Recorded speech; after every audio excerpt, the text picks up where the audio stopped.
Ya, kita langsung saja menyapa Bu Christine. Halo Bu Christine. Halo kembali, Iya, selamat malam semuanya. Selamat malam Pak Sadrak dan Malam juga Ibu. oke. iya baru sempat menyapa. Tadi sempat akunnya hilang-hilang. Jadi Oh, ya. oke tapi sekarang sudah aman. Selamat malam juga untuk teman-teman semua. Saya senang sekali bisa di sini hadir untuk berbagi pengetahuan saya juga mungkin untuk melengkapi pengetahuan teman-teman yang sudah ada ya mengenai pelangsingan atau masalah berat badan.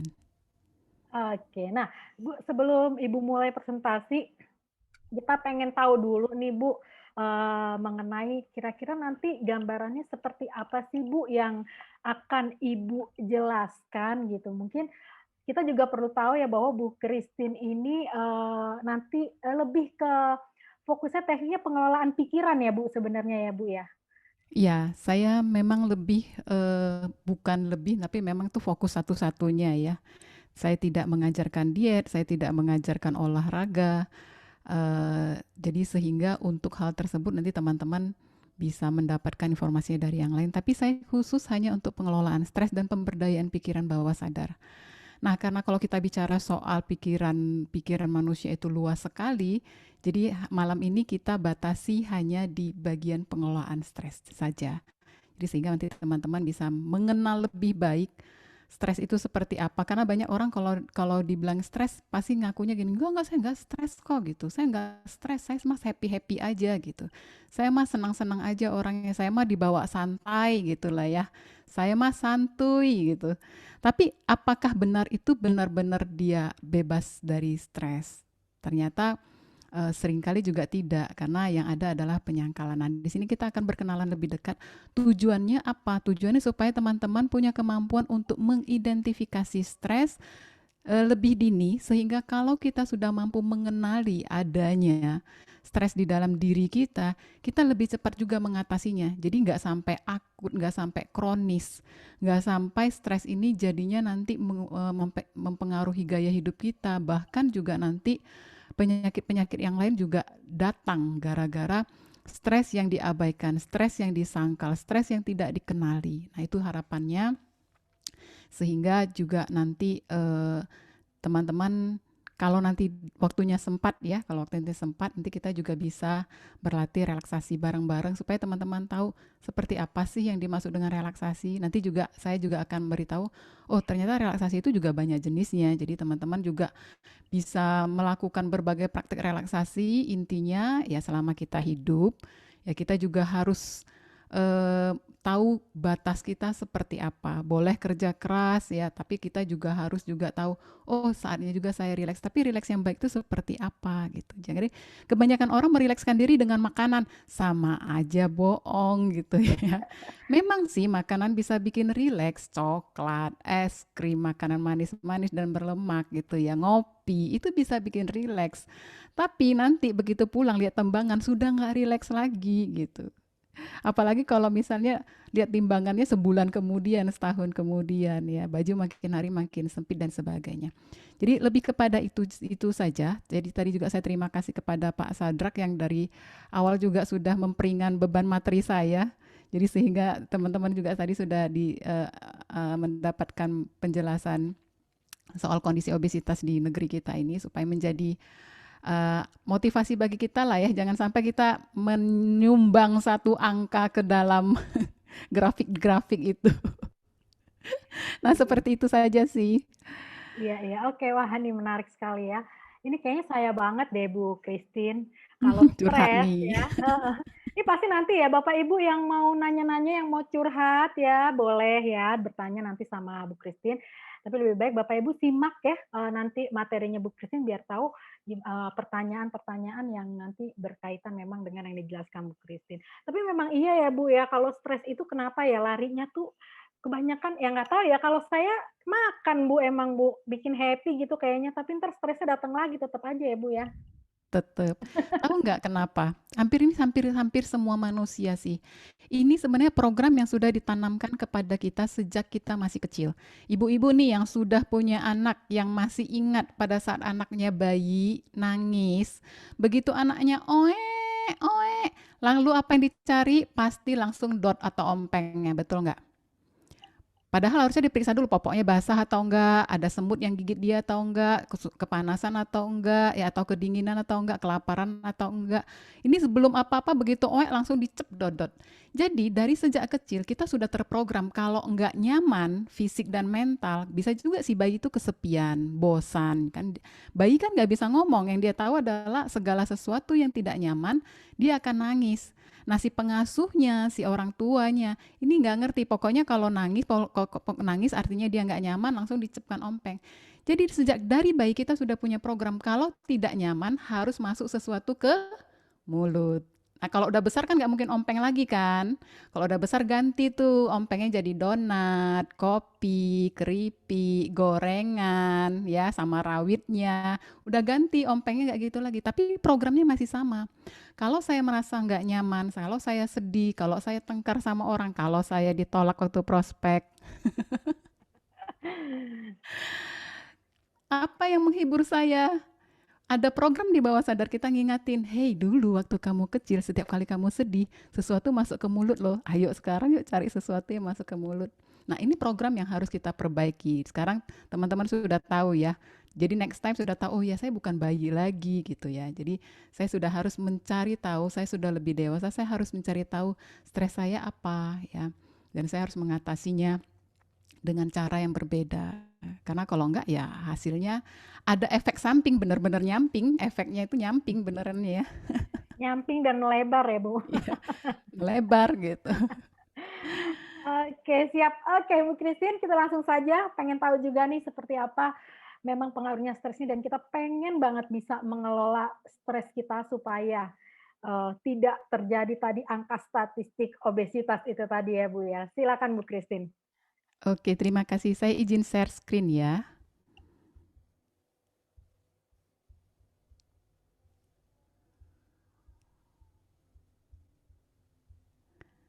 Oke, jadi topik kita hari ini adalah pengaruh stres pada masalah berat badan dan obesitas. Oke, sekarang apa kabar obesitas di Indonesia? Ini tadi saya terima kasih pada Pak Sadrak yang sudah menjelaskan kepada teman-teman semua. Jadi mulai aware lah ya, supaya bagaimana kita mengondisikan diri jangan menjadi penyumbang satu angka atau satu keluarga jangan menyumbang lah ya. Nah ini tadi ya, jadi saat ini status 2017. Jadi biasanya Badan Riset itu bekerja 5 tahun sekali, akan mengeluarkan data 5 tahun sekali. Data yang terakhir itu tahun 2017, 2018, nanti akan ada lagi di tahun 2023 ya. Nah, tapi dari data terakhir yang kita punya nih, kurang lebih 1 dari 4 ya, dari 4 penduduk Indonesia itu mengalami obesitas atau masalah kelebihan berat badan yang akut. Nanti kita akan belajar seperti apa itu overweight atau kelebihan berat badan dan obesitas atau kegemukan itu seperti apa. Nah ini grafiknya dari tahun ke tahun per 5 tahun sekali. Yang 2023 kita nantikan. Menurut saya sih dari ramalan saya nih ya kayaknya nggak bakal menurun. Ya karena apa? Karena industri pangan tuh semakin berkuasa, semakin menjelajahi dan stresnya kita juga semakin tinggi dan pengetahuan kita juga tidak begitu besar untuk bagaimana sih ya mengelola stres kita supaya kita nggak dikit-dikit makan dan sebagainya. Jadi kalau yang sebelah kiri teman-teman lihat ini adalah overweight ya hanya kelebihan berat badan, tapi yang kanan obesitas. Malah yang obesitas ini jauh lebih tinggi angkanya dibandingkan yang overweight. Artinya ini sudah menjadi satu kewaspadaan kita bersama ya teman-teman. Oke. Nah, ini dari seluruh Indonesia tahun 2018. Yang makin ke kanan makin banyak angkanya. Tadi saya baca dan saya kaget. Ternyata adalah Sulawesi Utara ya. Jadi mungkin di sana banyak makanan-makanan yang berminyak ya, makanan yang berminyak, yang pedas sehingga ya banyak penduduknya mengalami obesitas. Nah, kalau di DKI Jakarta nggak heran lah ya, nomor 2 paling tinggi. Kenapa? Karena di sana tempat banyak harapan ditumpukan termasuk juga penghiburan. Nah, di Indonesia sekarang ini angkanya 21,8 ya. Jadi yang paling rendah itu adalah Nusa Tenggara Timur. Memang di sana adalah daerah yang juga masih makanan-makanan alamiahnya itu masih banyak sekali. Jadi mungkin teman-teman yang pernah ke sana bisa tahu bagaimana penduduk di sana menggantungkan makanan mereka. Industri makanan di sana belum terlalu berkembang seperti di ibu kota negara kita dan ataupun kota-kota besar lainnya. Jadi sehingga penduduk di sana masih oke lah, ada tapi tidak banyak ya. Waktu saya jalan-jalan ke Thailand, Thailand itu adalah negara yang kurang lebih juga penduduknya sama seperti Indonesia ya, secara ya, ras kita juga tidak berbeda jauh, kemudian warna kulit kita tidak berbeda jauh, negaranya juga sama-sama juga ada agrikultur ya, ada perdagangan dan sebagainya. Nah, akan tetapi di sana jarang sekali ada orang yang obesitas. Mengapa? Karena di sana mereka masih menggandrungi makanan-makanan lokal. Berbeda sekali dengan di Indonesia. Kita paling suka mengadopsi makanan dari luar. Ya, gaya makan dari luar. Yang gaya makanan dari luar tuh banyak kan adalah olahan. Ya, jadi sehingga ya suka tidak suka kita menjadi lebih mudah untuk mengalami obesitas. Jadi tidak heran sih tadi kalau misalnya Indonesia itu ada di peringkat keempat di Asia Tenggara. Pertanyaan saya adalah, Andakah salah satunya? Ya gitu ya, kembali ya. Bagaimana caranya kita bisa tahu? Ayo sekarang pakai handphonenya, kalau handphonenya tidak dipakai untuk Zoom ya.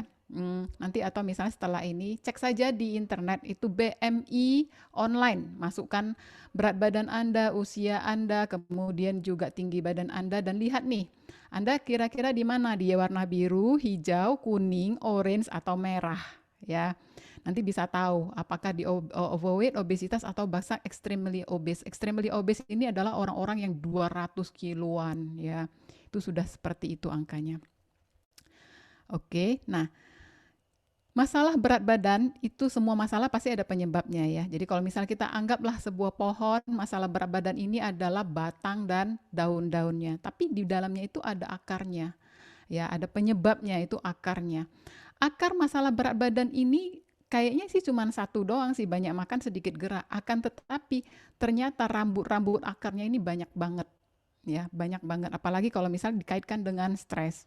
Ya, nanti kita bedah lagi. Jadi teman-teman tahu, oh ternyata masalah begini pun ya saya bisa mengganggu emosi saya. Jadi membuat saya ingin makan lebih banyak. Jadi kalau misalnya kita simpulkan, dari WHO menyimpulkan bahwa ya karena orang banyak makan dan sedikit gerak, ada faktor genetik, ada, bukan tidak ada. Itu tidak disangkal, tetapi hanya 0,6% saja. Sangat kecil sekali, sisanya adalah karena gaya hidup. Gitu ya. Karena apa? Banyak makan dan sedikit gerak ini. Ini sudah gaya hidup kita sehari-hari lah ya. Untuk orang yang kerja di kantoran, mayoritas duduk, sekarang juga WFH, juga sama juga kurang lebih ya. Teman-teman juga mungkin dulu prospeknya itu bisa ketemu, ya setidaknya bisa lah kalau ketemu di mall tuh jalan kaki dari parkiran kan lumayan jalan kaki. Sekarang ketemuannya prospeknya mungkin pakai Zoom, pakai video call, yang cuman buka handphone terus jadi gitu ya. Nah, teman-teman kita harus sepakat dan kita harus realistis dalam hal ini. Tidak ada solusi tunggal dalam mengatasi masalah berat badan. Ya, ini kita juga harus realistis. Jadi nanti teman-teman saat mengedukasi, memberikan produk itu harus memberikan edukasi yang full, yang penuh. Jadi supaya teman-teman apa? Informasi yang teman-teman berikan itu nanti akan dihormati.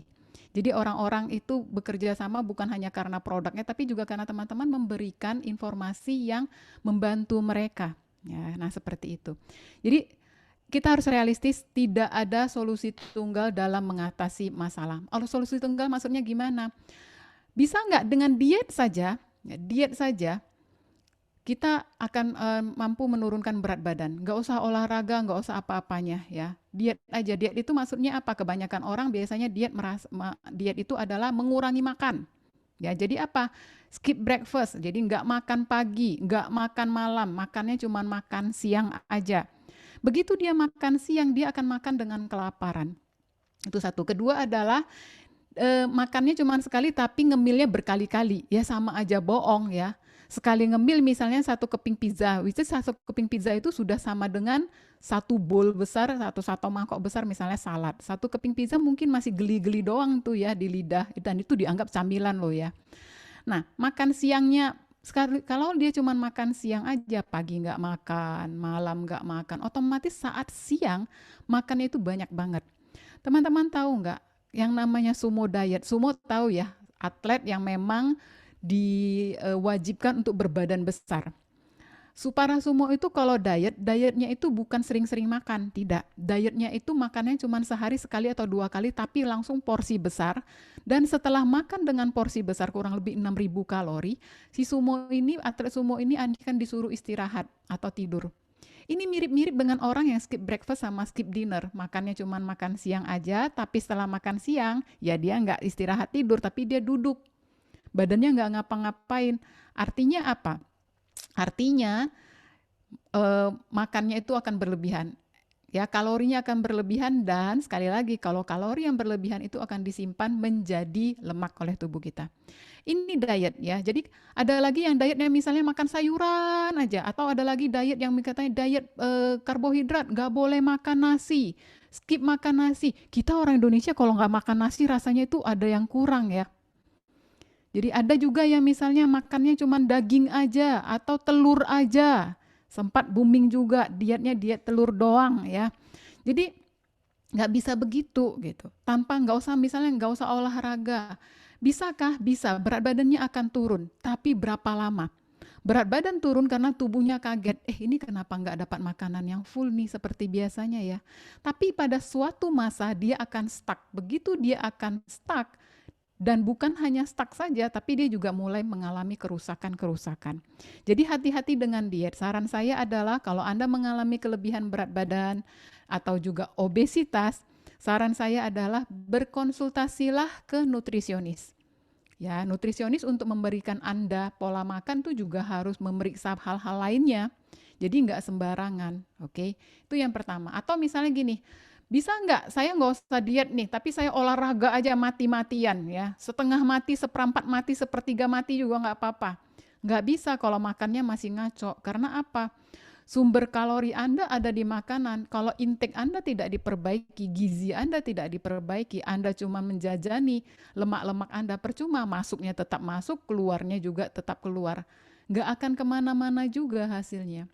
Atau misalnya katanya minum air putih, ya air mineral aja bisa menurunkan berat badan, katanya. Ya udah saya minum aja air banyak-banyak. Enggak. Yang ada adalah Anda akan sering-sering ke toilet. Tanpa diet, ya tanpa mengubah pola makan yang baik, tanpa olahraga yang pas, ya minum air mineral aja itu nggak bakal cukup teman-teman ya. Tadi saya mendapatkan di awal tadi mendapatkan edukasi dari Pak Sadrak itu bagus sekali. Jadi kalau teman-teman punya air mineral atau bisa mengelola air mineral biasa itu menjadi air mineral yang memang punya kualitas ekstra ya, itu juga bagus untuk dikonsumsi setiap hari. Nah, atau misalnya Bu Christine katanya tidur yang cukup itu juga bisa menurunkan berat badan. Jadi saya nggak usah lah diet-dietan, nggak usah kalah olahraga ya, minum airnya ya biasa-biasa aja lah, tapi saya tidurnya aja dibanyakin, bisa nggak? Nggak bisa juga, ya nggak bisa juga. Atau misalnya mengandalkan suplemen tertentu. Tadi Pak Sadrak mengatakan, suplemen jalan terus, tapi bukan berarti pola makan dan olahraga ya ditinggalkan. Karena apa? Belum ada suplemen yang boleh dimakan, ya sehari makan beberapa kali, dan itu menggantikan makan. Paling-paling suplemen itu bentuknya pil atau serbuk belakangan ini, ya kan? Kalau kita cuma makan suplemen aja, pasti kita kelaparan karena kita terbiasa makan dengan tertentu, dengan masa tertentu, makanan tertentu. Yang ada buntut-buntutnya adalah apalagi kelaparan, kalap. Jadi sekali lagi, pola makannya harus baik, harus berubah, kemudian olahraganya harus benar, air mineralnya juga harus benar. Ya air mineral juga nggak bisa sembarangan. Banyak orang minum air tapi juga badannya tidak terhidrasi dengan baik. Ternyata airnya salah gitu ya. Tidurnya juga harus cukup, ya suplemennya juga harus tepat. Belakangan ini saya melihat tren suplemen itu sudah mulai berkembang. Kalau zaman dulu 12 tahun yang lalu suplemen yang untuk diet-diet begini hanya serat tinggi, sudah titik. Atau vitamin tinggi, selesai, mineral tinggi, selesai. Tapi yang belakangan ini sudah pinter-pinter para suplemen ini, produsen suplemen ini sudah ada enzimnya. Ya sudah ada probiotik, sudah ada prebiotik yang lengkap. Nah ini biasanya adalah satu elemen yang orang-orang ingin menurunkan berat badan tuh miss. Ya terutama dengan orang-orang yang diet konvensional, ya dengan olahraga konvensional, biasanya probiotik dan prebiotik ini miss, mereka tidak mengkonsumsinya. Jadi kalau misalnya teman-teman punya produk yang suplemen yang juga mengandung probiotik dan prebiotik, selain kalau vitamin, mineral, serat itu sudah barang lama lah ya. Tapi kalau probiotik dan prebiotik ini adalah barang baru nih. Jadi kalau teman-teman punya suplemen yang mengandung temuan terkini ini sudah bagus sekali. Nah, kalau semua ini sudah ada, biasanya orang kekurangan satu hal lagi nih. Kekurangannya apa? Kekurangan manajemen pikiran. Nah, saya melalui quantum slimming saya, kalau tadi Sis Ira mengatakan saya adalah founder, memperkenalkan saya founder Quantum Slimming. Nah, saya urusannya di hanya satu poin ini aja. Diet-diet dan segala macam itu saya nggak urus gitu ya. Kenapa? Karena memang saya bukan pakarnya. Saya tidak mempelajari hal tersebut ya. Kalaupun cuma praktisi-praktisi biasa saja.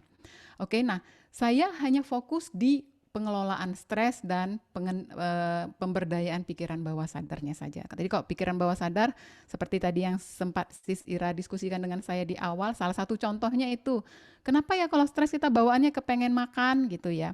Satu sisi itu adalah program dari pikiran bawah sadar, sisi lainnya itu nanti ada hubungan dengan hormon stres. Nanti kita belajar sampai sana. Oke, berikutnya. Ini sebuah paket lengkap teman-teman. Jadi teman-teman kalau ingin menurunkan berat badan, inilah paket lengkapnya. Nggak bisa salah satu di skip, semuanya harus holistik.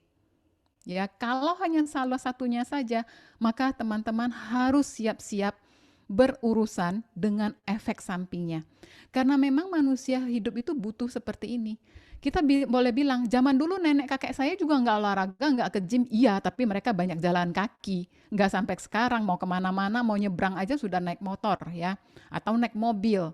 Ya, jadi zaman dulu nggak bisa, zaman dulu mau ke tetanggaan aja nggak bisa pakai handphone, nggak bisa pakai telepon, harus kita ke jalan kaki ke rumah tetangga kita. Jadi zaman kakek nenek kita dulu aktivitas fisiknya banyak.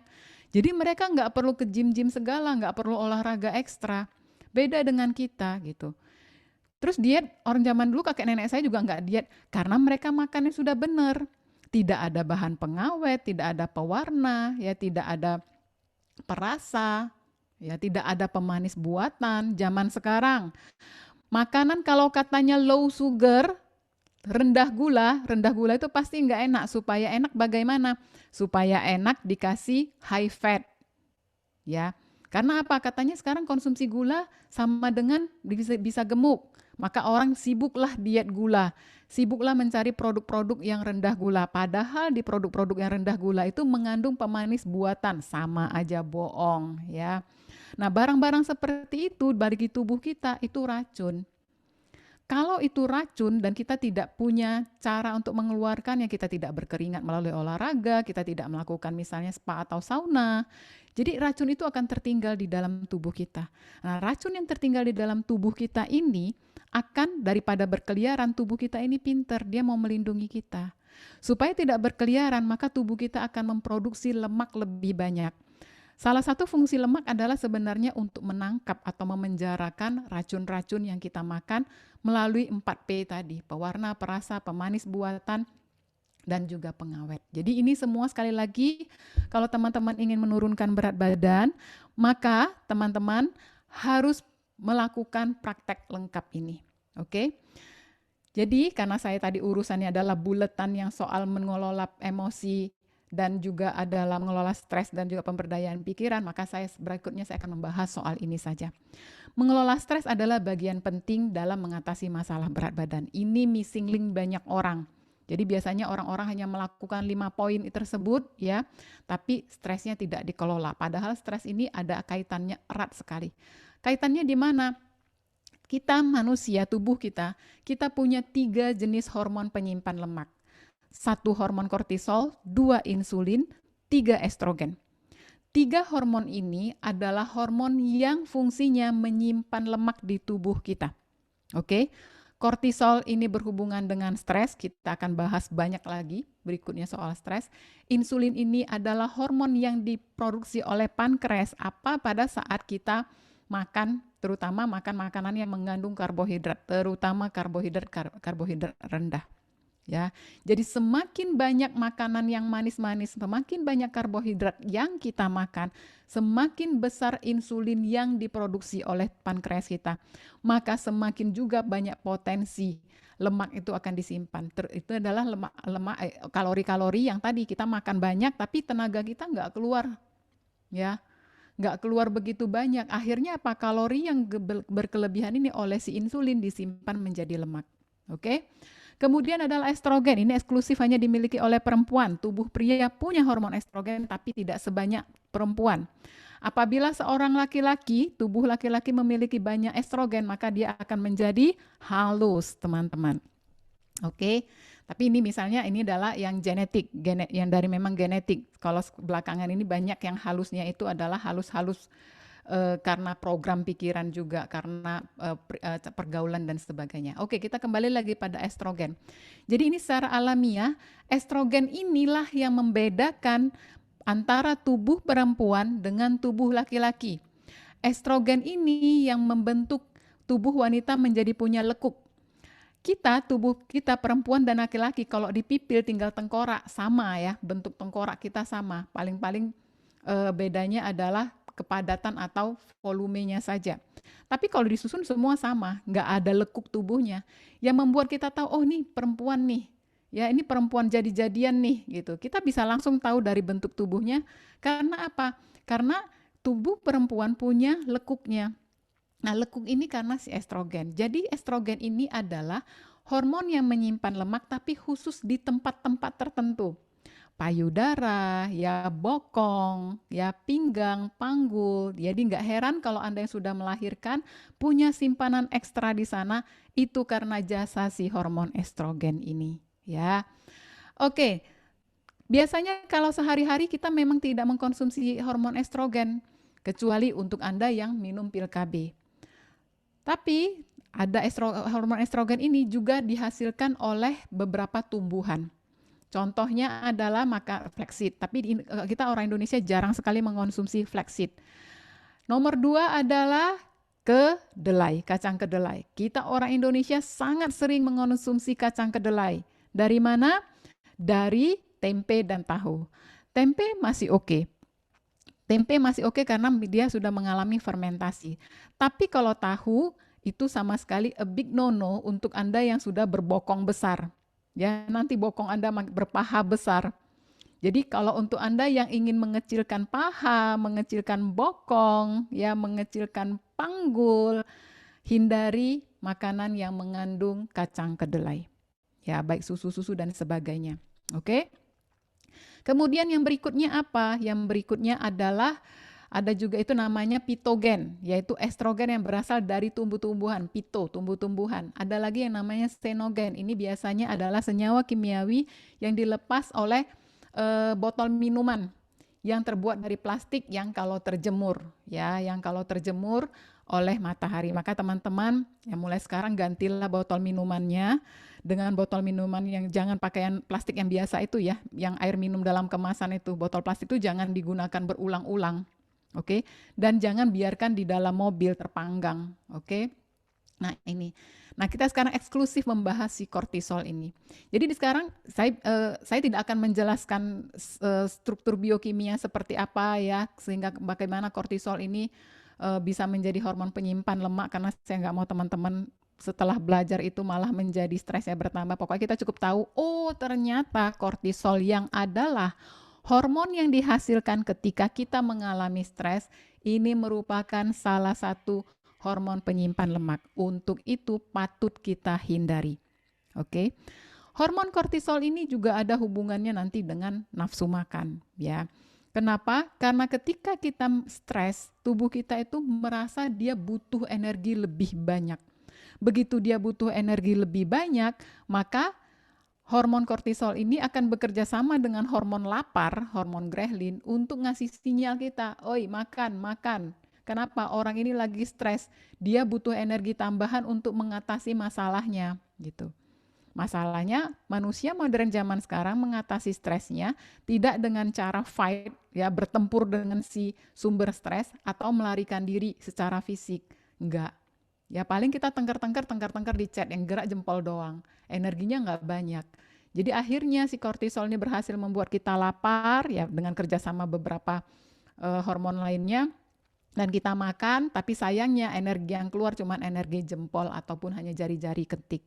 Jadi sehingga sekali lagi kelebihan kalori ini akan disimpan menjadi lemak ya. Jadi tidak heran ya teman-teman. Jadi ini sudah jadi satu highlight. Jadi teman-teman silakan highlight bahwasanya oh inilah yang menyebabkannya. Sudah tidak ada dusta di antara kita, tidak ada misteri lagi.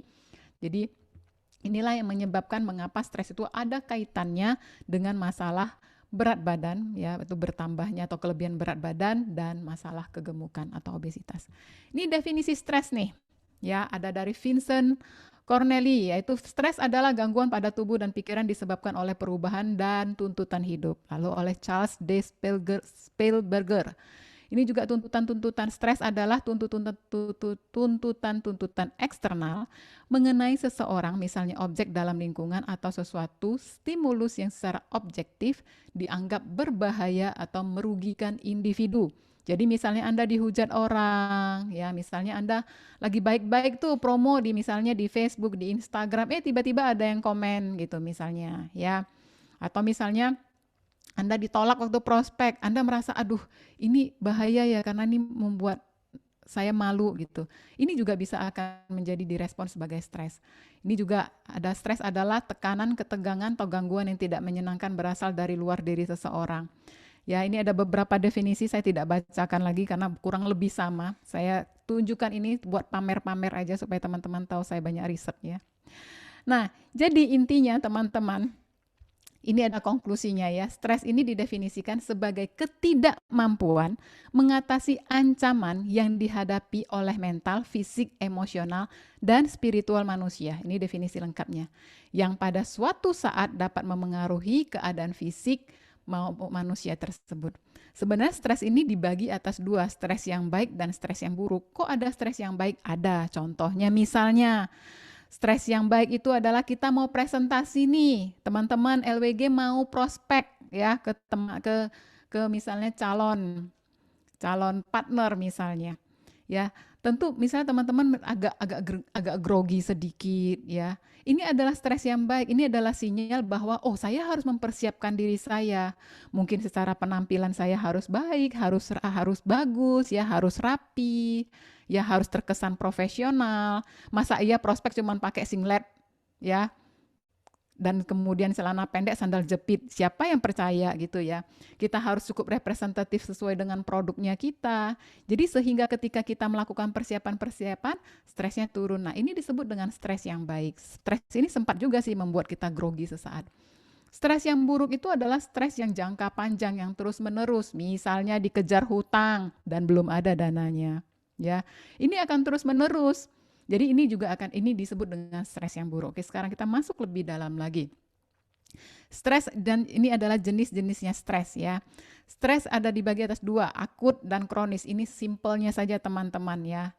Nah, stres akut itu adalah stres yang dikenal dengan fight or flight ya. Ini salah ketikannya, mohon maaf. Jadi stres akut ini adalah respon tubuh terhadap ancaman tertentu, tantangan atau ketakutan. Jadi misalnya Anda di LWG ditantang nih bisa nggak bulan ini dapat capai berapa gitu. Itu rasanya kan, wah mau tapi kayaknya gimana gitu ya. Itu adalah sebuah stres juga, tapi itu termasuk stres yang baik. Kenapa? Karena kita mulai mempersiapkan diri, mungkin prospek lebih banyak dan sebagainya. Respon stres akut ini segera dan intensif dan beberapa keadaan dapat menimbulkan gemetaran atau misalnya harus presentasi di depan orang banyak gitu ya. Kalau ini sekarang secara online mungkin untuk teman-teman yang punya masalah dengan public speaking nggak begitu gemetaran. Tapi kalau misalnya di depan ribuan orang, ratusan atau ribuan orang, ada beberapa orang yang gemetaran sampai nggak bisa ngomong misalnya. Tapi begitu eventnya selesai, ya selesai juga. Ini termasuk adalah stres yang akut. Sampai gemetaran tuh, sampai ada orang yang stres tapi kan dia masih cool gitu ya. Ada juga yang kedua, ini yang lebih parah adalah stres kronis, yaitu stres yang lebih sulit dipisahkan atau diatasi. Efeknya lebih panjang dan lebih buruk bagi individu. Misalnya untuk teman-teman yang ternyata selama pandemi ini bisnisnya terpengaruhi, ya. Jadi sehingga karyawannya ada yang nggak bisa digaji, atau mungkin ada karyawannya juga yang misalnya terpaksa harus di PHK dan sebagainya, atau mungkin ada juga di antara teman-teman yang sudah mengalami di PHK sehingga dan belum ketemu pekerjaan yang baru misalnya. Jadi sehingga ini kan stres yang kalau belum ada solusinya jangka panjang ini akan memengaruhi. Saya banyak sekali sejak masa pandemi ini mendapatkan klien di awal-awal itu adalah klien dengan kecemasan tinggi. Salah satunya adalah dulunya memang dia sudah punya kecemasan, dihajar pandemi lagi, double ya. Tapi sekarang ini belakangan ini sudah adalah ada masalah-masalah yang lain lagi. Belakangan ini saya mendapatkan klien-klien dengan masalah finansial. Nanti saya akan share sedikit. Nah, ini menurut gejalanya. Ada yang stres ringan, yaitu adalah stresor yang dihadapi terjadi secara teratur, seperti misalnya kurang tidur, macet, ya. Dulu siapa yang untuk teman-teman yang di ibu kota negara, di DKI Jakarta, kalau macet itu juga ya sudahlah ya gitu. Atau juga dapat dikritik dari atasan, atau juga misalnya atau dikritik oleh teman-teman sendiri. Zaman sekarang juga ada kritikan dari netizen biasanya ya. Dan ini bisa berlangsung beberapa menit atau beberapa jam saja. Ciri-cirinya apa?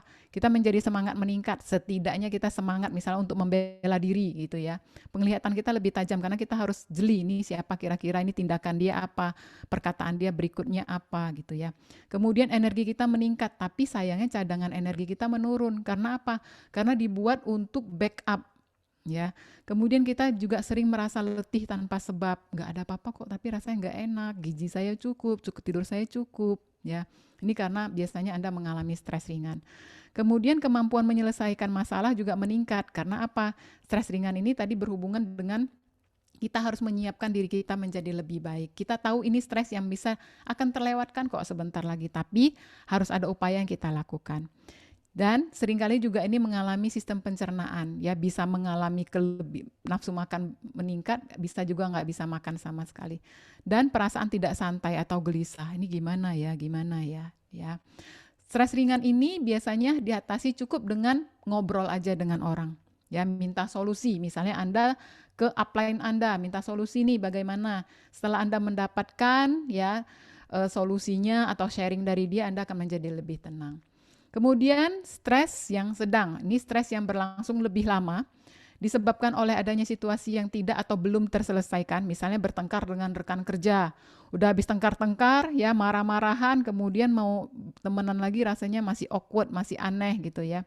Atau anaknya sakit, ya, atau zaman sekarang ini sudah nggak heran tiba-tiba nanti siapa saudara kita tiba-tiba mengabarkan, saya positif nih gitu. Kalau dulu sebelum pandemi ada orang ngomong saya positif nih, artinya dia positif hamil gitu ya. Kalau sekarang saya positif nih, positifnya sudah COVID gitu.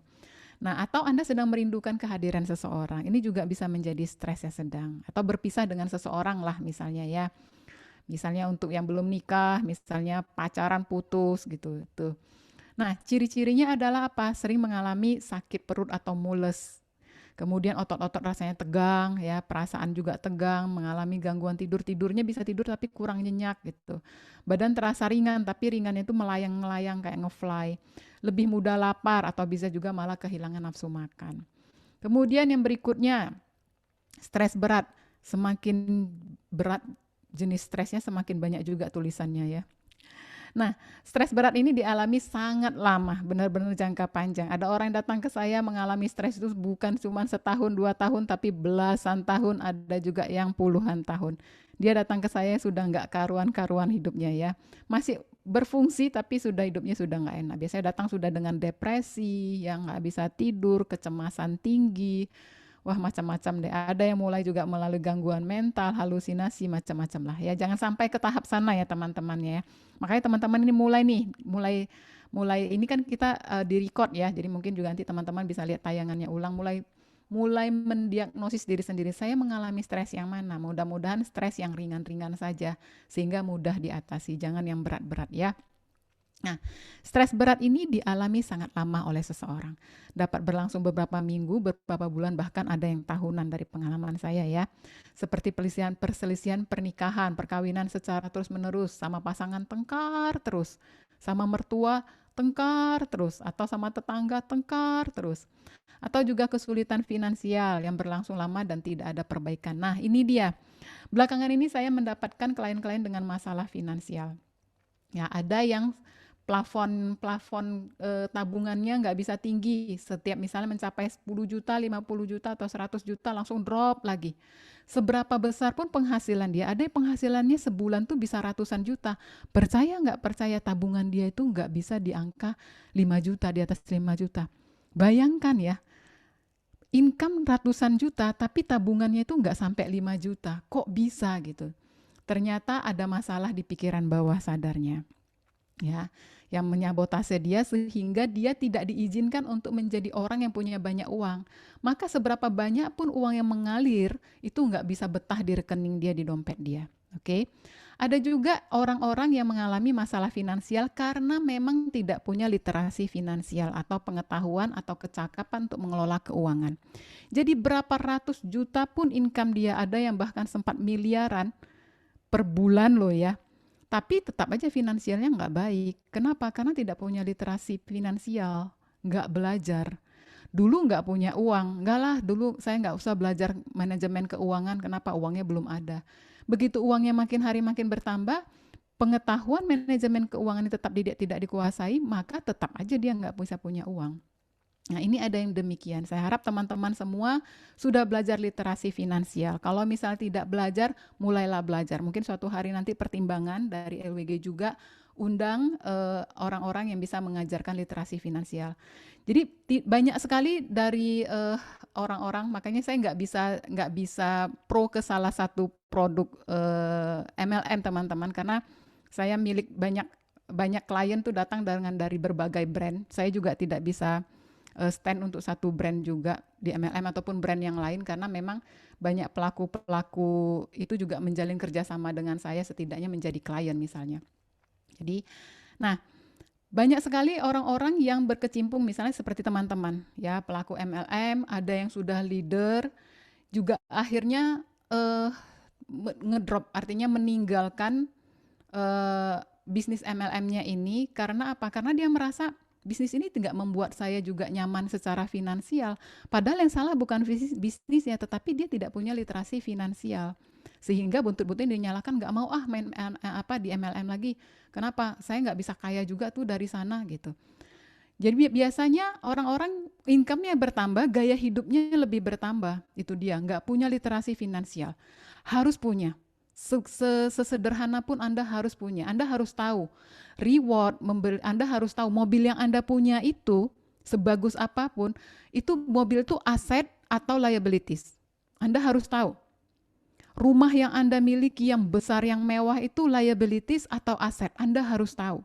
Anda harus bisa membedakan dulu segala macam yang Anda punya itu aset atau liabilities. Kalau tidak, maka Anda nanti akan merasa Anda itu aset semua. Padahal ternyata itu misalnya hasil dari Anda masih KPR atau Anda masih kredit. Anda tidak menghitung nih berapa pemasukan dan berapa hutang dan segala macam. Itu bahaya. Akhirnya nanti Anda bisa menyalahkan bisnisnya dan segala macam. Padahal tidak demikian. Ya, banyak sekali yang saya menyayangkan karena menurut saya untuk teman-teman yang di MLM ini kan income-nya bisa ratusan juta, bahkan miliaran juga memungkinkan ya. Tapi di drop hanya gara-gara nggak punya literasi finansial gitu. Nah, ini juga bisa menjadi stres yang berat kalau teman-teman tidak punya kemampuan untuk mengelola keuangan. Jadi biasanya orang-orang yang datang dengan masalah finansial, duduk satu sesi, kita bicara dulu literasi finansial nih. Literasi finansial Anda seperti apa? Oh, misalnya dia sharing, oh itu nggak benar. Yang benar tuh harus seperti ini, saya ajari. Sudah beres, baru kita cek bawah sadarnya, oke nggak gitu. Bawah sadarnya itu ada juga orang nggak punya mindset orang kaya. Misalnya dari kecil dia selalu dikatain, udahlah nak, kita ini keluarga orang miskin nggak bakal bisa kaya, nggak usah kerja keras, biasa-biasa aja gitu ya. Itu masuk dalam pikiran bawah sadar dia, dan uang berapapun dia punya itu keluar semuanya. Oke, kemudian stres yang berat berpisah dengan keluarga, misalnya ada anggota keluarga yang meninggal.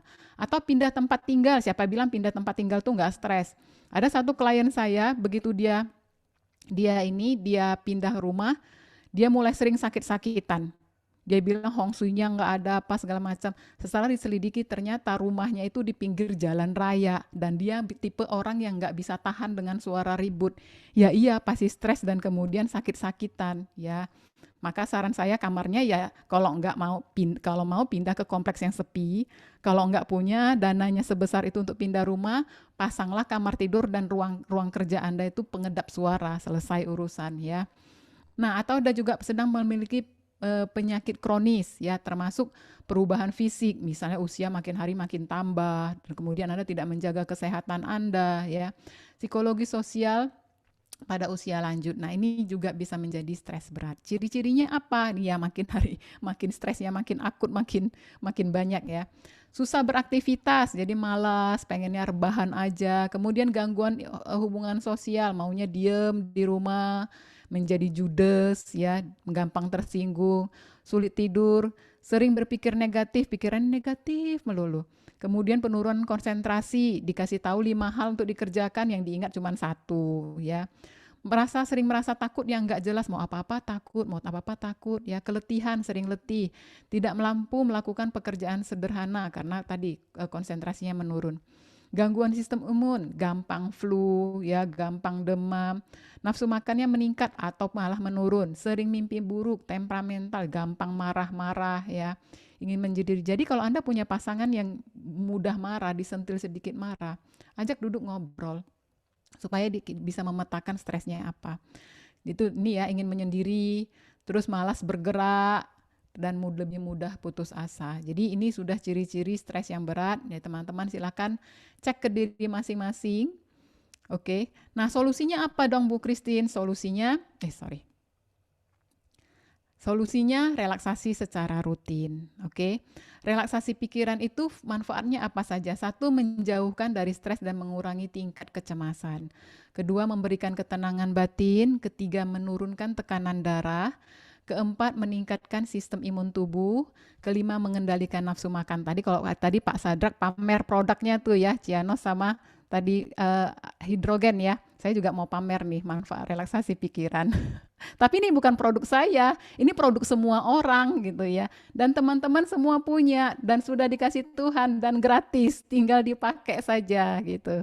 Oke, ini kelebihan produk saya, bukanlah produk semua orang ini.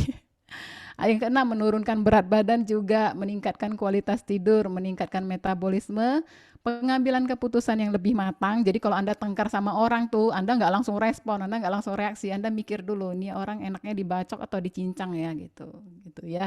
Jadi kita masih bisa mikir. Kemudian yang ke-10 adalah meningkatkan rasa percaya diri dan diri berharga dan rasa berharga. Nah, jadi ini manfaat-manfaat yang kita dapatkan, tapi tentu saja ini tidak gratis, teman-teman. Artinya apa? Kita harus berupaya, kita harus melakukannya, ya. Karena tidak ada uang yang bisa kita keluarkan untuk mendapatkan manfaat ini semua selain dari tekad dan upaya dari diri kita sendiri. Karena ini semua gratis ya.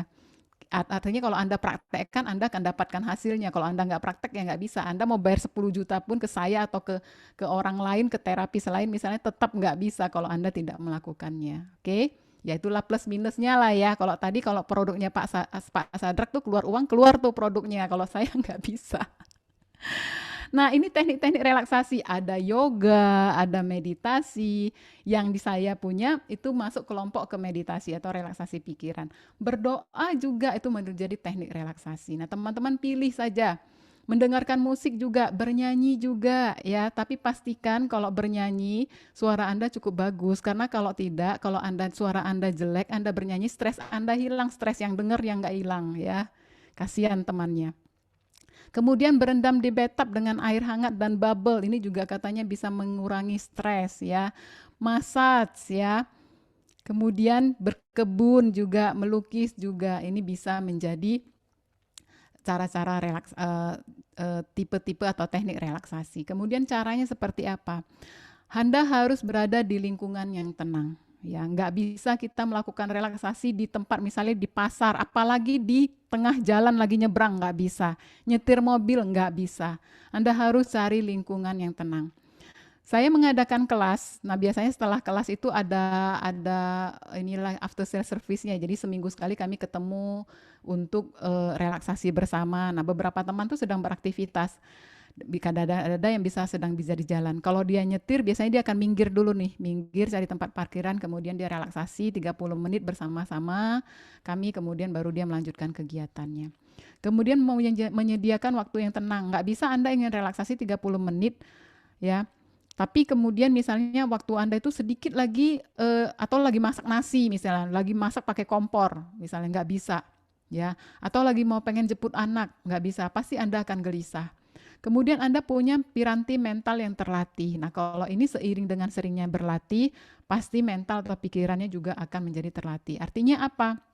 Kalau Anda tenang itu bukan hanya lingkungan, tapi pikiran kita juga harus terlatih untuk tenang. Dan ini hasil latihan teman-teman. Nggak ada orang yang serta-merta langsung begitu duduk langsung tenang. Nggak, saya pun kadang-kadang harinya tenang, kadang-kadang enggak, itu ya bergantung juga. Jadi piranti mental yang terlatih ini akan mudah tenang, nggak akan muncul monkey mind, pikirannya lompat sana lompat sini ya. Awal-awal mungkin latihannya bisa begitu, tapi seiring dengan waktu dia akan sudah lebih terlatih dan lebih tenang. Kemudian sikap pasrah dan pasif. Ya, apapun yang misalnya muncul dalam pikiran Anda saat itu Anda harus enggak. Saat ini saya memutuskan untuk relaksasi jadi saya pasrah. Apapun yang terjadi saya pasrah. Dan pasif itu artinya tidak melawan. Pada saat pikiran buruk muncul tuh kita enggak berusaha membalasnya dalam hati. Kan seringkali kita gini ya, kita tengkar sama orang. Udah selesai, tapi kemudian kepala kita ini masih ngarang ya, masih suka ngarang. Aduh tadi kalau saya omongin begini ini kan mantep ya, atau nanti kalau dia, kita ngarang. Itu kita nggak boleh, itu artinya kita agresif. Fisik kita tenang tapi pikiran kita agresif. Kalau ini adalah benar-benar pasrah dan pasif. Secara pikiran juga pasif. Posisi yang nyaman tidak harus bersila seperti ini ya. Selonjoran juga oke, duduk di kursi juga oke. Yang kurang saya sarankan tuh berbaring. Kenapa? Sebenarnya nggak gimana-mana juga sih, karena kalau berbaring ya paling-paling seringnya adalah ketiduran itu aja ya. Dan itu juga nggak buruk-buruk banget. Ya masalahnya kalau misalnya sering-sering begitu juga manfaatnya ya kurang afdol aja. Kemudian suhu yang sejuk, ya iyalah jangan ada relaksasi itu di dekat kompor gitu tuh kan nggak enak ya teman-teman.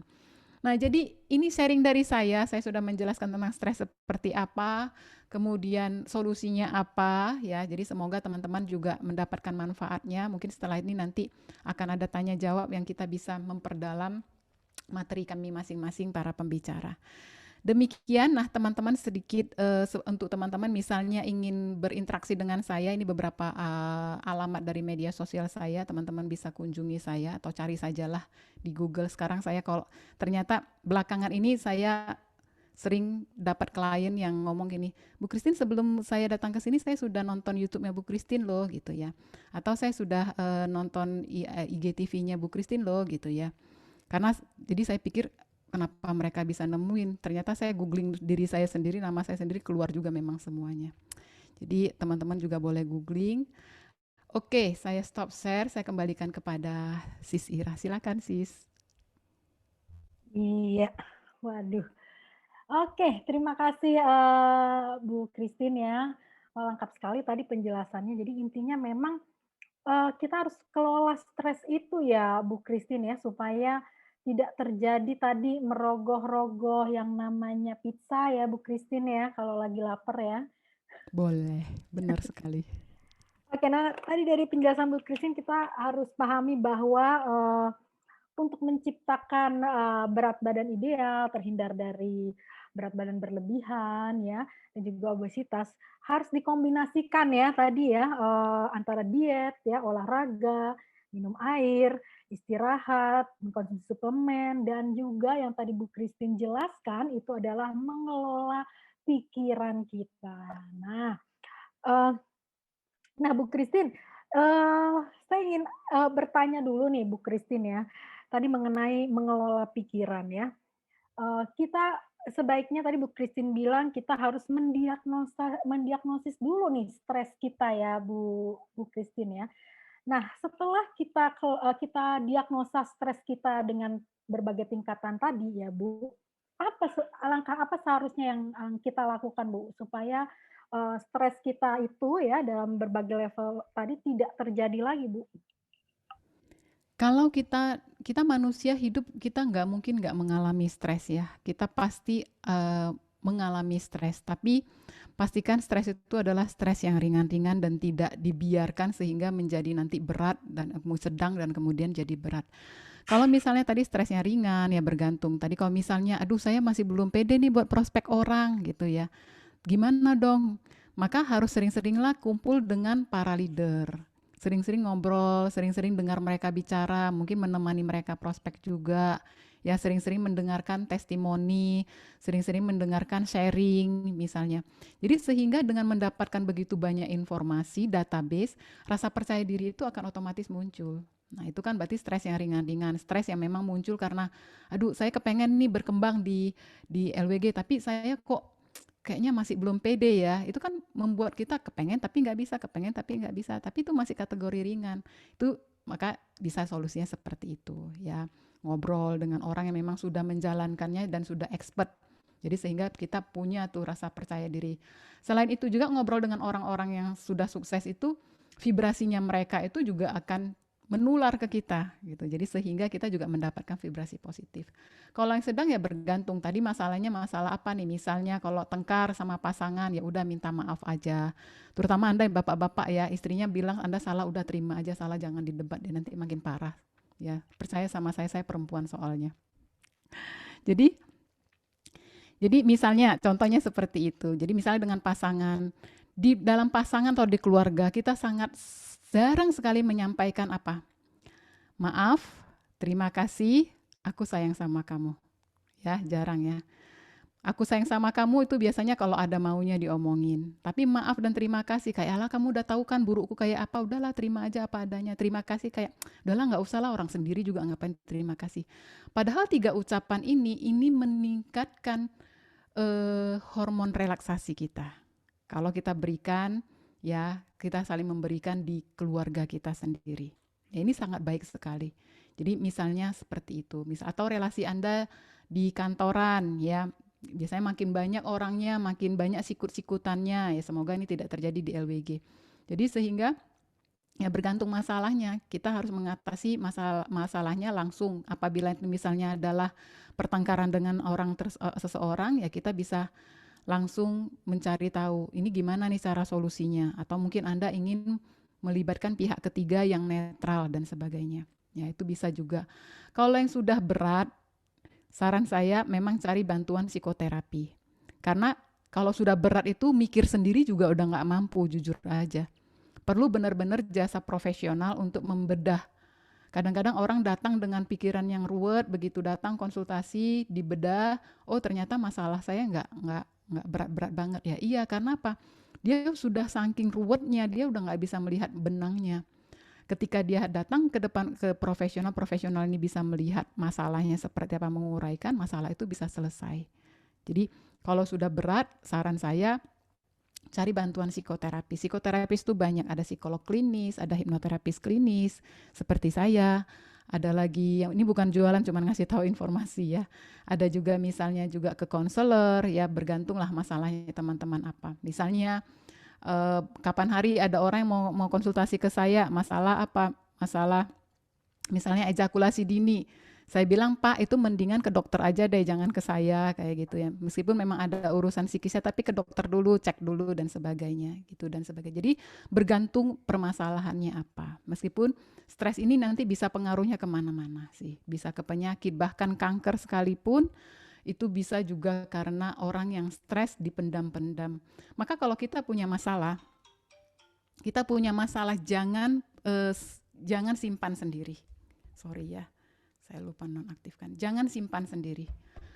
Kenapa? Setidaknya kita harus mencari orang lain yang bisa membantu kita menyelesaikan. Ya. Jadi kalau kita punya stres, cerita ke orang itu harus harus juga ada tujuannya, jangan sekedar ngomong aja. Pernah nggak punya teman yang curhat ke kita, udah kita kasih itu solusi, besok dia datang lagi dengan masalah yang sama? Pernah nggak? Itu sebenarnya dia cuma kepengen cerita aja, dia nggak kepengen solusi. Kalau kita stres dan kita ingin solusi, kasih tahu orang, saya punya masalah dan saya ingin solusi. Kalau Anda ingin cuma cerita aja, Anda kasih tahu, saya punya stres dan saya kepengen punya teman cerita. Jadi yang dengerin Anda ini nggak kesel. Karena dia menasihati Anda, tapi ternyata Anda kepengennya cuma curhat gitu. Jadi ya bergantung tadi, penanganannya masing-masing sesuai. Kalau yang sedang, itu masih mungkin ditangani sendiri ya. Ya bergantunglah tadi stresnya gara-gara apa nih, misalnya gini. Karena pertengkaran kah, karena apalah. Intinya kalau bertengkar, kita cukup harus rendahkan hati lah. Kita memaafkan atau kita sendiri yang minta maaf. Karena apa? Saya belajar ya, dari COVID ini kita belajar banyak sekali, dari virus corona ini kita belajar. Kadang-kadang kita marah sama seseorang, kita simpen-simpen gitu, besoknya kita dengar kabar dia sudah nggak ada, sudah meninggal karena COVID. Akhirnya kita, aduh kemarin tuh saya ajak tengkar dengan parahnya, sekarang dia mendadak meninggal begitu aja, kok rasanya nyesel ya gitu.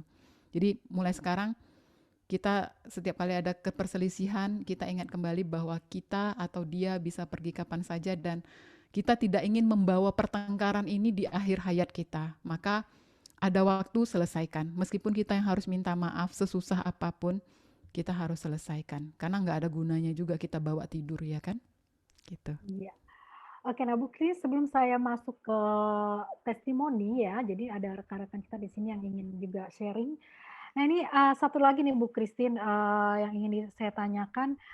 Tadi dari kombinasi cara-cara kita supaya bisa untuk mendapatkan berat badan ideal, yaitu mengelola pikiran ya seperti yang Ibu Christine jelaskan. Nah Bu, ini sebenarnya peran untuk mengelola pikiran kita ini seberapa besar Bu dalam dari semua rangkaian yang Ibu jelaskan, dan jika ini tidak terjadi, resikonya apa jika mengelola pikiran ini tidak berhasil? Resikonya ya stresnya makin hari makin tinggi. Itu aja. Karena kita hidup, kita nggak mungkin. Jadi misalnya begini, saya aja deh ya, jangankan peserta-peserta di kelas saya lah. Saya aja, apakah Bu Christine juga mengalami stres, bisa mengalami stres? Tentulah, hidup saya kan masih berjalan. Permasalahan apa yang ada di depan saya nggak tahu. Ya, bedanya apa? Bedanya kemampuan saya sudah lebih baik dalam mengatasi stres. Jadi kurang lebih gini, saya sudah pinter naik sepeda, tapi hanya karena saya pinter naik sepeda bukan berarti jalan lubang-lubang di jalan tuh nutup sendiri, enggak dong. Hanya saja ketika saya nanti berjalan dan ketemu dengan lubang, saya sudah bisa saya sudah bisa menghindar, ataupun kalau misalnya saya nggak bisa menghindar, saya sudah tahu bagaimana cara masuk ke lubang tersebut dan keluar lagi dengan selamat.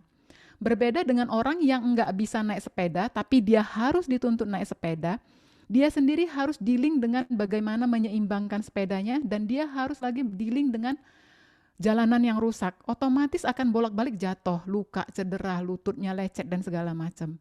Ya, kurang lebih bedanya di situ aja. Tapi apakah jalanan berlubang, maksudnya permasalahan masih ada? Tentu masih ada. Jadi apabila kita tidak, misalnya teman-teman misalnya tidak praktek, tidak apa, yang ada adalah apa? Kalau punya stres, stresnya akan makin hari makin tinggi, makin tinggi, makin tinggi. Atau stresnya tidak tinggi karena diobati dengan coklat, dengan es krim, dengan apa. Akhirnya apa? Nggak kembali ke obesitas. Jadi kadang-kadang bukan orang nggak niat kurus, tapi dia memang nggak bisa karena stresnya tadi. Dia nggak mau, mana ada orang stres kepengen yang ngemil wortel, belum ada sejarahnya. Coba siapa yang kalau stres tuh ngemil seledri gitu, langsung pakai seledri. Kita manusia bukan kelinci loh, gitu. Jadi yang kita kasih kalau lagi stres tuh kepengen makan yang manis-manis, yang creamy-creamy dan sebagainya. Artinya apa? Semakin dia stres dan dia tidak tahu bagaimana cara mengatasinya, kemudian dia makan, dia obesitas, dia kelebihan berat badan, obesitas, kemudian tadi tuh saya nggak berani lagi menjelaskan seperti Pak Sadra bilang, ada jantung, ada diabetes, ada ini, ada itu. Itu terlalu horor, tapi itu kenyataan loh sebenarnya. Itulah separah-parahnya ya sebegitu gitu. Ya, jadi dan ini juga adalah kemampuan yang kita miliki. Kebanyakan orang gini, misalnya gini, Anda punya rumah, Anda nyapu nggak tiap hari? Nyapu, betul nggak? Tapi Anda nggak suka nyapu. Untuk Anda nggak suka nyapu, Anda bisa bayar orang untuk menyapukan rumah tangga, rumah Anda. Oke lah, itu masih bisa bayar orang. Sekarang pertanyaan saya, Anda mandi nggak? Mandi. Bisa nggak? Karena saya nggak suka mandi. Ya saya nggak repot mandi. Saya bayar orang untuk mandiin. Saya belum pernah ada loh. Untuk orang sedewasa kita itu karena saking nggak suka sama mandi, kemudian kita bayari. Mau nggak mau urusan mandi ini, membersihkan daki kita ini, kita urusin sendiri sehari 2 kali, paling males sehari sekali gitu ya. Ya, itu wajib. Nggak ada orang yang seminggu sekali baru mandi, kalau ada itu sudah masuk kategori yang stres berat tadi ya. Itu sudah harus keluarga, kalau Anda punya anggota keluarga demikian, harus dibawa ke eh, profesional lah untuk menyembuhkannya. Jadi itu mandi. Pembersihan, relaksasi pikiran ini sama seperti kita mandi, kita membersihkan. Kita menurunkan kotoran-kotoran pikiran kita, yang marah, yang kesel, yang jutek, yang ini. Kemudian biasanya kalau kita duduk ngelamun gitu, pikiran kita kedua hal. Kalau enggak kepikiran-kepikiran yang misalnya urusannya dengan kecemasan, pasti pikiran-pikiran yang berusaha menghayal yang menyenangkan-menyenangkan. Buntut-buntutnya hayalan biasanya makanan lagi tuh. Atau sekarang kita merelaksasikan misalnya dengan browsing internet dan sebagainya. Browsing ini juga bergantung apa yang kita tonton. Yang kita browsing itu misalnya tontonan-tontonan telenovela atau drama atau sinetron, nanti kita akan mendramatisir berbagai hal juga dalam kehidupan kita. Nah, ini makanya mengapa analogikan saja relaksasi pikiran itu sama seperti mandi. Suka nggak suka, kita harus lakukan. Dan itu harus setiap hari. Nggak ada orang yang, udahlah saya seminggu nggak usah mandi, tapi saya nggak usah mandi setiap hari, saya seminggu sekali, tapi sekali mandi saya 2 jam. Itu nggak, efek bersihnya beda dengan orang yang mandi sehari 2 kali, betul nggak? Beda kan? Kita nggak mandi seminggu, kemudian sekali mandi 2 jam, 3 jam di kamar mandi gitu. Dan kita mengharapkan efek yang sama dengan orang yang sehari mandi 2 kali, pasti beda. Relaksasi pikiran juga sama. Kita boleh aja relaksasi misalnya, udah Christine saya seminggu sekali aja, tapi sekali saya duduk 3 jam gitu. Beda efek ketenangan Anda, kedewasaan Anda, kematangan Anda, pengambilan keputusan Anda, reaksi Anda, respon Anda gitu. Respon kita bisa dua ya, bisa keluar, bisa ke dalam. Ada orang yang kelihatannya tenang di luar, ternyata untuk jaga image dia nggak bisa, tapi di dalam dia maki-maki. Nah, ini dia hancur di dalam. Ini akan jadi penyakit. Di dalam sini akan berulah menjadi penyakit. Penyakit apa? Apa saja. Mulai dari kardiovaskular, nervous system, sistem imun, pencernaan, kemudian reproduksi, you name it lah gitu. Jadi ya akan sampai ke sana. Mudah-mudahan kita sebelum sampai ke sana, kita aware terlebih dahulu. Maka saya menyarankan, daripada saya susah-susah menyarankan berbagai tadi tips dan metode, lebih bagus saya kasih satu solusi, yaitu apa? Relaksasi setiap hari. Kalau relaksasi setiap hari, apakah stresnya hilang? Tidak, tetapi kemampuan kita menjadi lebih baik. Beban hidup kita mungkin masih sama, tapi kekuatan otot kita yang berbeda. Sehingga kita tetap aja mampu mengangkat semua beban-beban tersebut. Ya, seperti itu. Kekuatan mental kita menjadi lebih baik. Bu Christine, bagaimana mengatasi anxiety dengan cara yang singkat? Anxiety ini kecemasan ya Bu Christine ya? Ini masalah kecemasan ini susah-susah gampang. Kalau dibilang mau cara singkat juga susah ya. Tapi gini, ada satu teknik, saya terpaksa sebut karena ditanya. Cari di internet di theheart.id atau nanti bisa japri saya. Itu satu teknik self therapy. Jadi bisa dilakukan dengan cara seperti itu. Kedua, ya harus tahu juga apa yang membuat cemas gitu. Kalau misalnya cemas karena dikejar hutang, itu mah terapi apapun nggak bisa. Itu yang bisa menyelesaikan masalahnya itu bonus dari LWG. Benar ya Pak Sadrak ya? Dan supaya dapat bonus dari LWG ya harus rajin prospek. Betul. Gitu.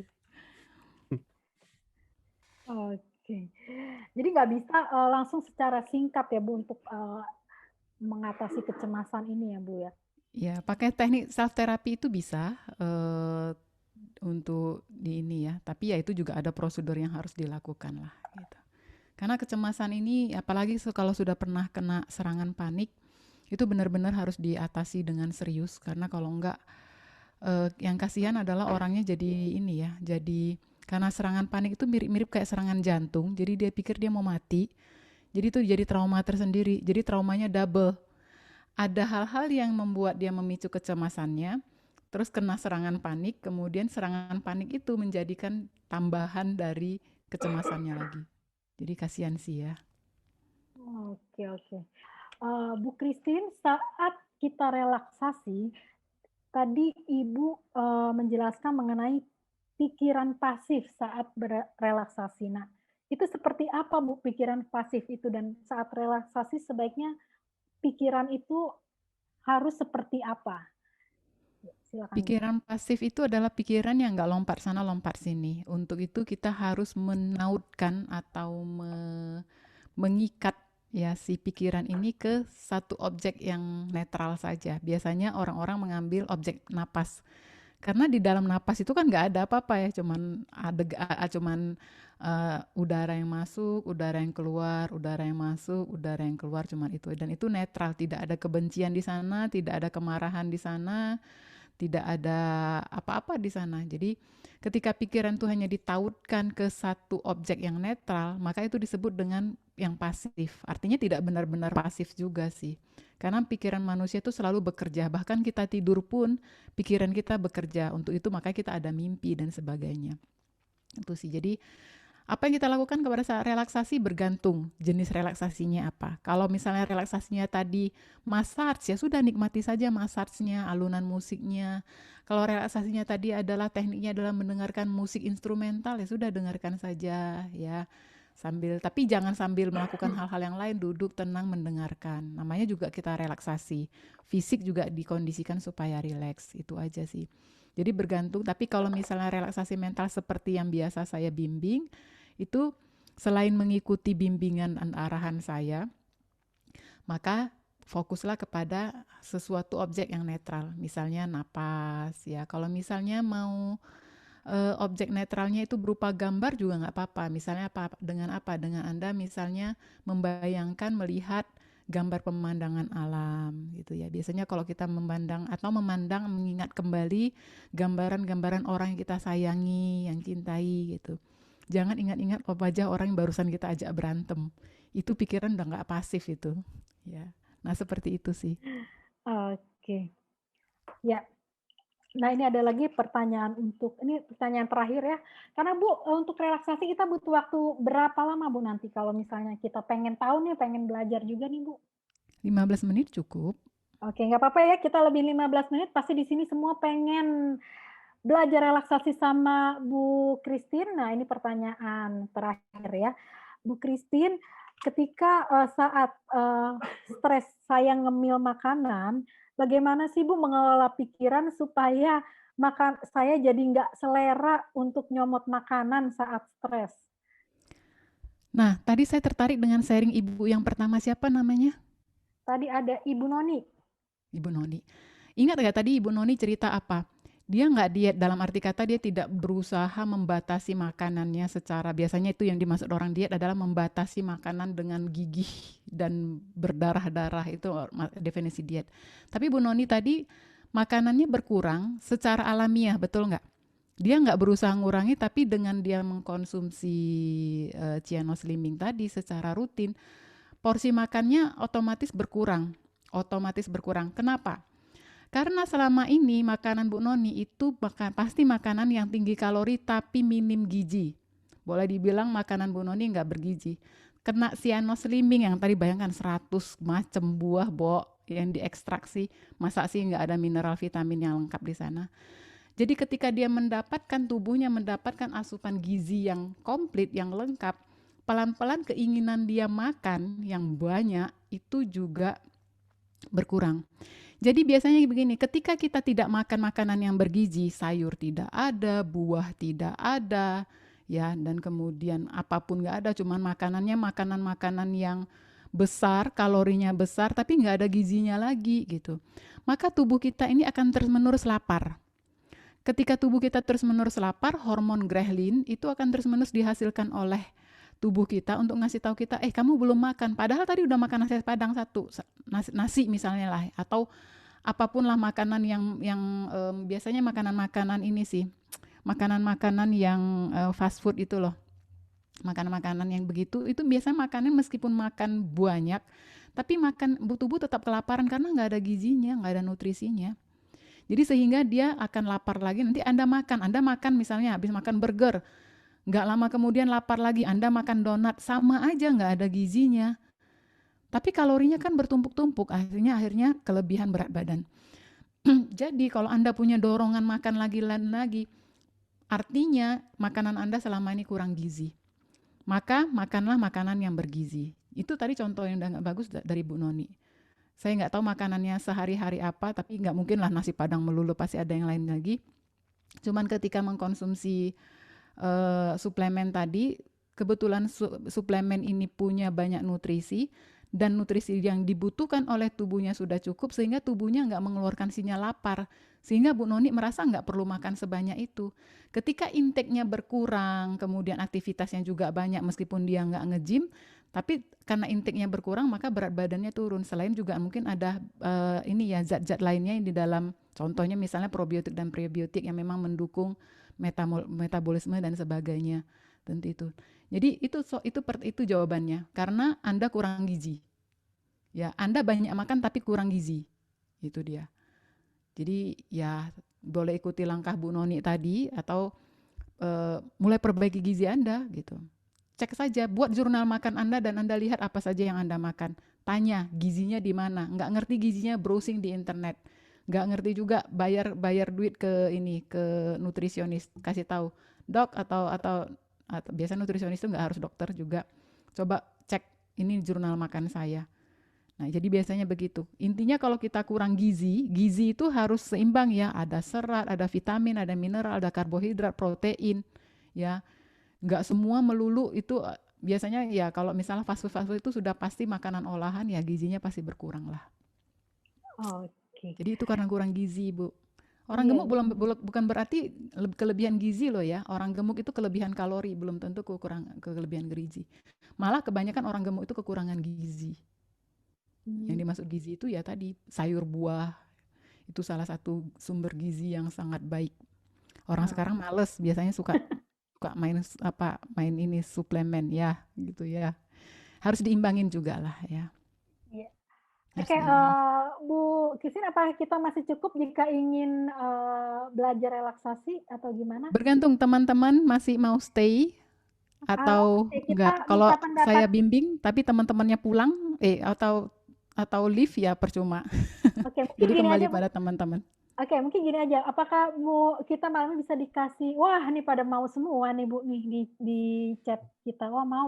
Oke, besok mungkin karena besok weekend ya, jadi bisa memanfaatkan tipsnya Bu Christine merelaksasi kita bareng-bareng sama-sama. Nah, tuh sampai ada yang nungguin nih.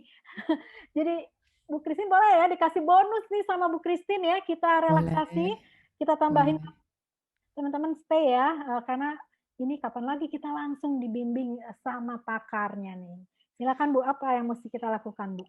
Oke, teman-teman yang lagi nyetir nggak boleh ikut ya. Terus kemudian kalau mau ikut segera minggir. Tapi kalau nggak bisa minggir jangan ikut. Mudah-mudahan ada rekamannya nanti tinggal dilihat ulang saja.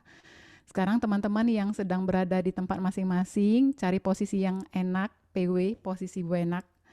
Jadi duduk dengan kedua kaki menapak lantai, ya, selonjoran juga boleh. Kemudian punggung ditegakkan, punggungnya ditegak, bersandar, nggak perlu tegak tegak ini. Punggung bersandar, kemudian leher ini tegak lurus juga. Kalau nanti misalnya karena ini juga sudah malam, teman-teman merasa sangat rileks, maka kepala jatuhkan ke depan, jangan ke belakang, karena nanti malah makin tegang. Oke. Nah, setelah duduk dengan nyaman, kedua tangan juga di pangkuan masing-masing. Nah, lihat ke satu titik, mulai niatkan. Saya ingin mengalami kondisi atau saya ingin menikmati kondisi relaksasi pikiran yang menenangkan. Dengan mengikuti bimbingan dari saya, jadi sekarang izinkan pikiran Anda untuk mendengarkan semua bimbingan, arahan yang saya sampaikan untuk membawa Anda untuk relaksasi.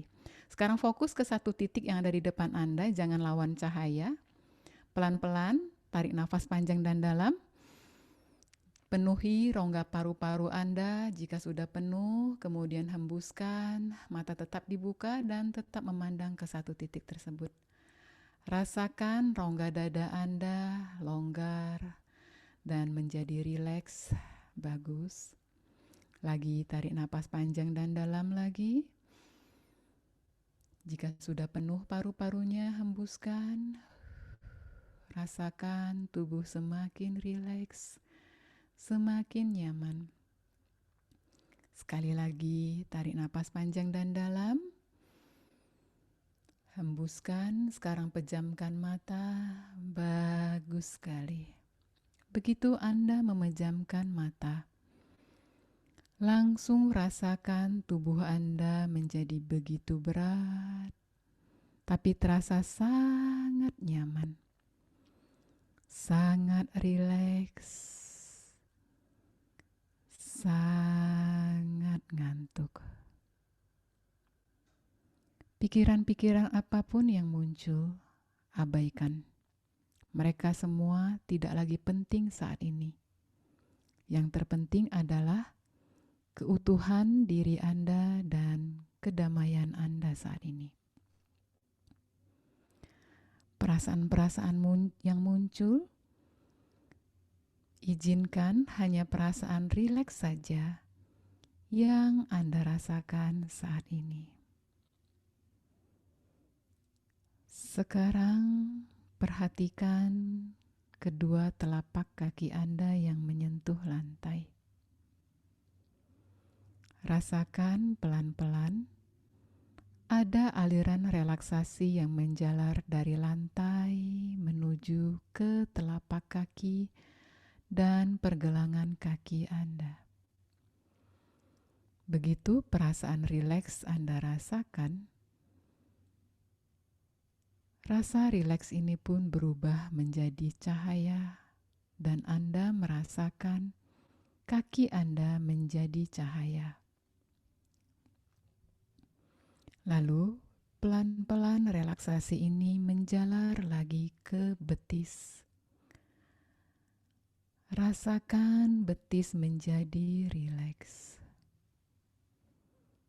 Betis Anda berubah menjadi aliran cahaya yang hangat.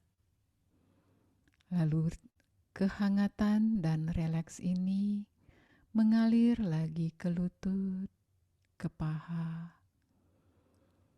Rasa hangat dan rasa rileks ini membuat kedua paha Anda seolah-olah berubah menjadi cahaya. Anda tidak bisa merasakan perasaan apapun di paha Anda selain perasaan rileks.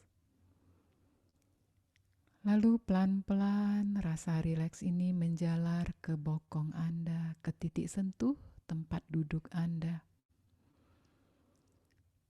Anda hanya merasakan berat tubuh Anda tertumpu di sini. Tapi ini pun terasa rileks karena Anda tidak perlu melakukan upaya apapun untuk merasakan sensasi ini.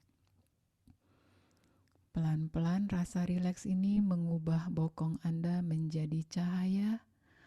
Anda tidak dapat merasakan perasaan apapun di bokong Anda selain perasaan rileks. Lalu sekarang perasaan rileks ini menjalar ke perut, ke pinggang, ke seluruh organ-organ yang ada di perut.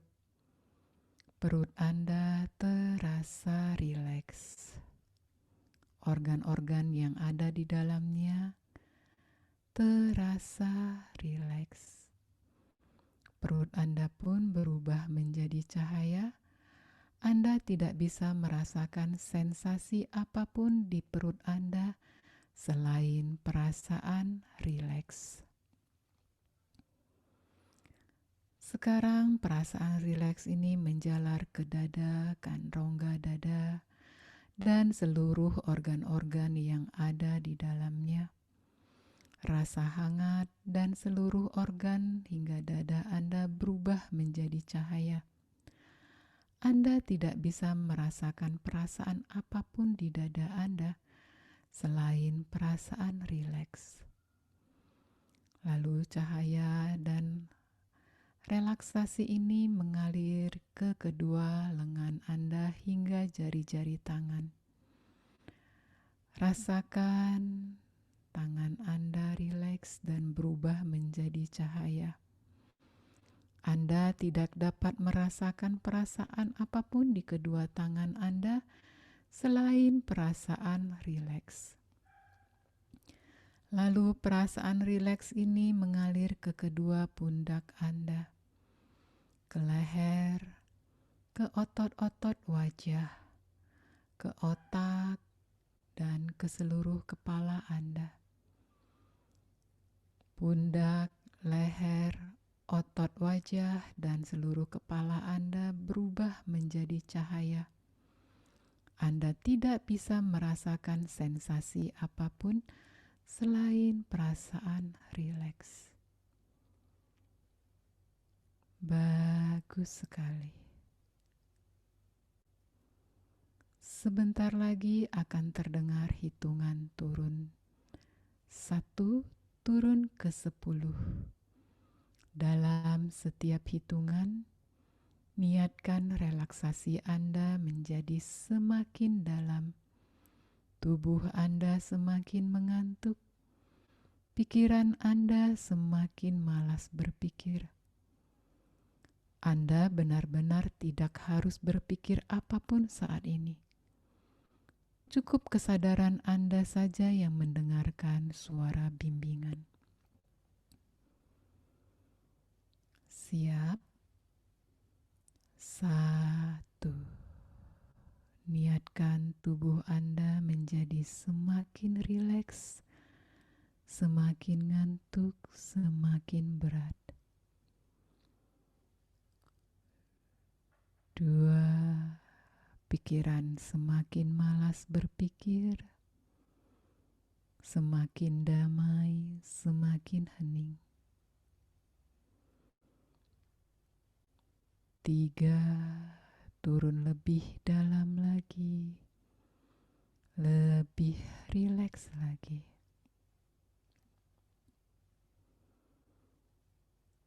4. Turun sangat dalam, sangat rileks. 5. Semakin rileks, semakin nyaman. 6. Turun lebih dalam lagi, lebih rileks lagi. 7. Semakin rileks, semakin dalam.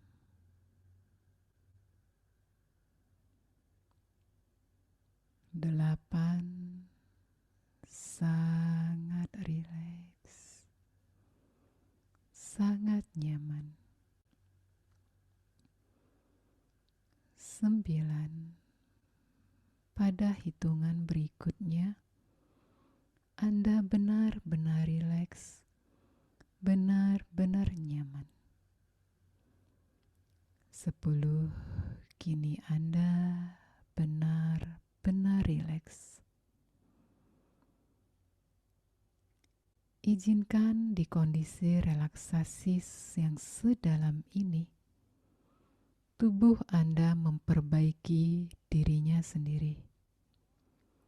Jika saat ini Anda sedang mengalami ketidaknyamanan di tubuh Anda, maka izinkan tubuh cerdas Anda mengobati dirinya sekarang. Sambil tubuh Anda mengobati dan menyembuhkan dirinya sekarang, satu bagian dari pikiran Anda tetap mendengarkan suara bimbingan ini. Sekarang bayangkan, dalam waktu dekat ini, Anda mencapai satu buah kesuksesan yang Anda idam-idamkan selama ini. Apapun itu. Bayangkan, izinkan, seolah-olah ini benar-benar terjadi. Apapun impian Anda, hanya impian-impian yang baik yang bermanfaat bagi hidup dan kehidupan Anda, keluarga Anda, orang-orang di sekitar Anda saja yang akan direalisasikan oleh pikiran bawah sadar Anda. Sekarang, bayangkan dan rasakan kesuksesan ini terjadi dalam hidup Anda, apapun itu.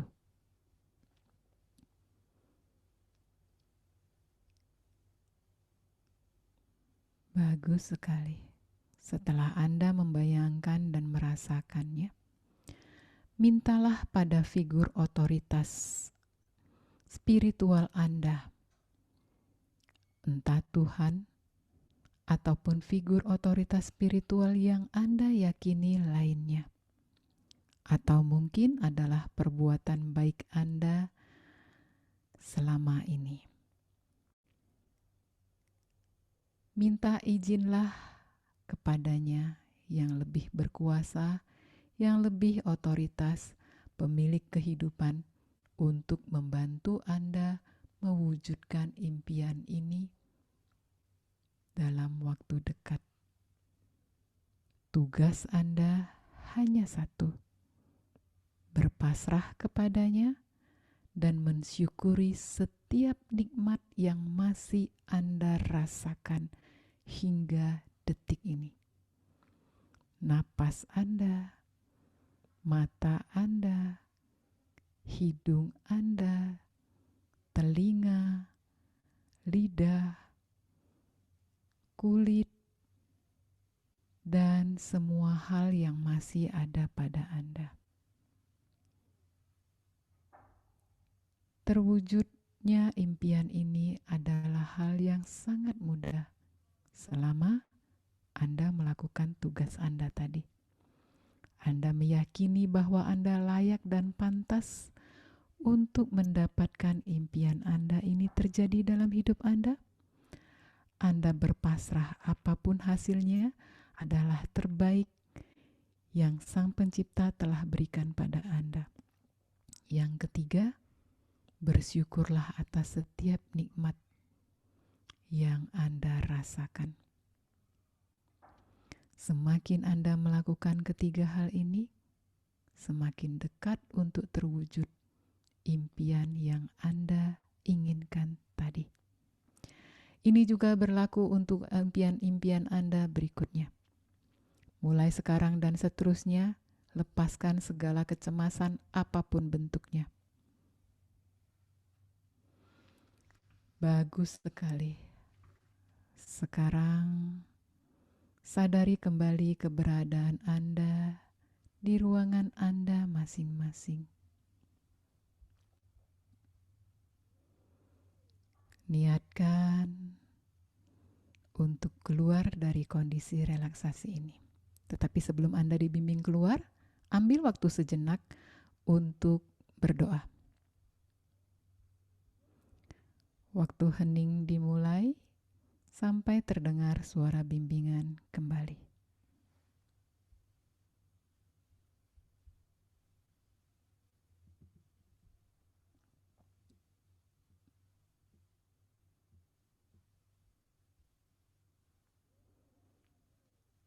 Bagus sekali.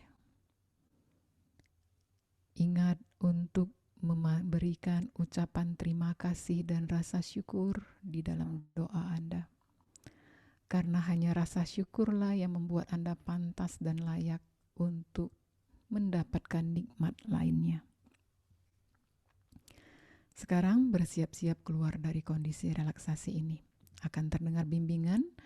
Dengan hitungan 10 naik ke 1, pada hitungan ke 1 nanti Anda buka mata, bangun segar, gerak refleks sempurna. Tapi pada saat malam hari nanti Anda memutuskan untuk tidur, tubuh dan pikiran Anda langsung bekerja sama untuk membuat Anda tidur dengan pulas dan nyenyak dan bangun dengan tubuh segar bugar keesokan paginya. Siap? 10 pelan-pelan naik. 9, 8 terus naik. Semakin segar, semakin sadar, terutama untuk Anda yang sedang berada di luar rumah dan masih menyetir dan nantinya akan melanjutkan menyetir. Dan izinkan tubuh Anda semakin segar. 7, 6, rasakan semakin segar, semakin sadar. 5, 4, bagus sekali. 3, gerakan kaki, jari-jari kaki, gerakan jari-jari tangan. 2, gerakan leher ke kiri, ke kanan. Dan 1, tarik napas panjang. Buka mata, bangun segar, gerak refleks sempurna, waspada secara mental, pandangan terang, pikiran Anda jernih, kepala terasa ringan. Welcome back, silakan Sis Ira. Iya, seger banget ya Bu ya. Kalau kita habis relaksasi tuh kayaknya enteng badan, pikiran ya Bu ya. Kapan lagi nih? Wah, ini baru kali ini nih ya. Kita Zoom ada relaksasinya nih. Tuh yang kameranya kelihatan deh semuanya. Seger-seger. Pikirannya juga kayaknya kelihatan langsung pada enteng nih kayaknya ya kalau habis relaksasi ya. Nah, ini bisa dipraktekkan secara rutin ya Bu Christine ya buat teman-teman di sini ya supaya kita bisa lebih rileks, pikiran kita terkelola, dan tentunya dietnya semakin maksimal. Gimana rasanya nih teman-teman nih habis relaksasi? Wah, terasa rileks nih. Terima kasih Bu Christine. Oh, banyak sekali yang mengucapkan terima kasih untuk Bu Christine dikasih bonus relaksasi malam ini sampai kelebihan waktu nih Bu Christine nih sama LWG.